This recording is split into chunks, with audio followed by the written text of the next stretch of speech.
Benvenuti o bentornati, sono Raf. In questo video parlo della posizione dei pronomi con l'infinito. Per pronomi qui intendo i pronomi atoni, quelli cioè che normalmente mettiamo prima del verbo. E considero solo i casi in cui l'infinito segue un altro verbo senza preposizione. Quindi non parlerò di frasi come ho cominciato a parlare, ho finito di mangiare, perché in questi casi c'è una preposizione. Vedremo in particolare tre casi.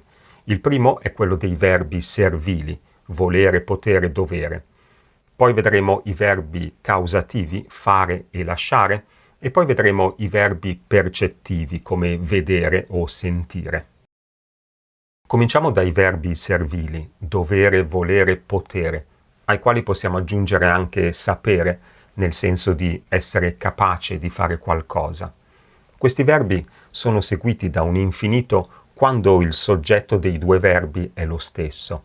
Quindi, per esempio, se dico non posso mangiare la pasta, sono io che non posso e sarò io a non mangiare la pasta. Oppure Gianni deve leggere un libro, è Gianni che deve e sarà Gianni a leggere il libro. Quindi il soggetto dei due verbi è lo stesso. Se in queste frasi vogliamo sostituire la pasta o un libro con un pronome, abbiamo due possibilità per quanto riguarda la posizione del pronome. Possiamo metterlo prima del verbo servile oppure dopo l'infinito e unito all'infinito, naturalmente eliminando l'ultima lettera, la E dell'infinito. Quindi non posso mangiare la pasta può diventare non la posso mangiare oppure non posso mangiarla. Gianni deve leggere un libro può diventare Gianni lo deve leggere oppure Gianni deve leggerlo. Non c'è assolutamente differenza di significato fra queste due forme. Se abbiamo due pronomi dobbiamo tenerli uniti, quindi la frase devo dire a Giulia che domani parto può diventare glielo devo dire oppure devo dirglielo, ma non può diventare gli devo dirlo. Quindi l'importante è tenere uniti i due pronomi e metterli o prima del verbo servile oppure dopo l'infinito. Cosa succede se usiamo un infinito passato? Beh, anche in questo caso abbiamo due possibilità. Possiamo mettere il pronome prima del verbo servile, come si vede in questo esempio. Non lo può aver fatto per utilità. Aver fatto è l'infinito passato. Oppure possiamo unire il pronome all'ausiliare dell'infinito passato. Quindi questa frase diventerebbe non può averlo fatto per utilità. Io in genere preferisco usare questa seconda opzione, quindi direi non può averlo fatto per utilità. Possiamo provare a complicare un po' le cose e vedere cosa succede se mettiamo il verbo servile all'infinito. Cioè prendiamo una delle frasi di prima, devo dirglielo o glielo devo dire. Abbiamo detto che queste due frasi sono equivalenti, ma possiamo immaginare di mettere davanti a questa frase penso di. Non è neanche una frase tanto strana. Bene, con i due pronomi questa frase diventerebbe penso di doverglielo dire. Quindi uniamo i due pronomi, in questo caso, all'infinito del verbo servile. E questo vale anche per i pronomi riflessivi. Posso prendere la frase mi sveglio presto. Svegliarsi, in questo caso, è il verbo riflessivo. A questa frase posso aggiungere un verbo servile e la frase diventa devo svegliarmi presto oppure mi devo svegliare presto. A questa frase posso aggiungere penso di e la frase diventerebbe penso di dovermi svegliare presto. Passiamo ai verbi causativi o fattitivi fare e lasciare. Ho parlato della struttura di queste frasi in quest'altro video, ma qui voglio parlare solo della posizione dei pronomi per fare un confronto con gli altri verbi. A differenza delle frasi con i verbi servili, in cui, come ho detto prima, il soggetto del verbo servile e il soggetto dell'infinito è lo stesso, in queste frasi i due verbi hanno soggetti diversi. Quindi quando dico faccio cantare Silvia, sono io che faccio ed è Silvia che canta, quindi soggetti diversi. Se in questa frase voglio sostituire Silvia con un pronome, ho una sola possibilità e la frase diventa la faccio cantare. quindi con il pronome prima del verbo fare. Se il verbo all'infinito ha un complemento oggetto, quindi per esempio faccio cantare una canzone a Silvia, in questo caso una canzone è il complemento oggetto del verbo cantare, e se voglio usare un pronome al posto di una canzone, la frase diventa la faccio cantare a Silvia.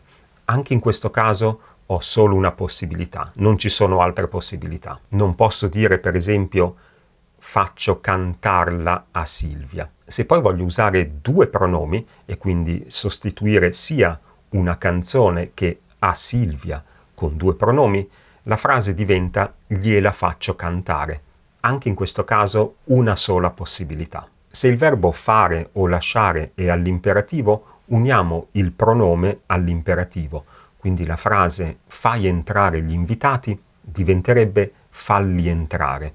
Anche in questo caso non ci sono altre possibilità. Vediamo cosa succede in una frase in cui abbiamo prima un verbo servile e poi un verbo causativo. Per esempio, in una domanda come a che ora devo fare entrare gli invitati? Se vogliamo sostituire gli invitati con un pronome, possiamo dire a che ora devo farli entrare, quindi unendo il pronome li all'infinito del verbo causativo.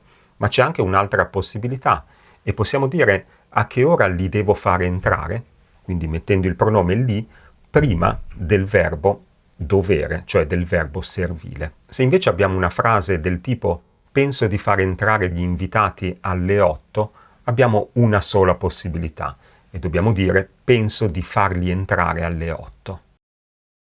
I verbi percettivi sono verbi come ascoltare, vedere, sentire.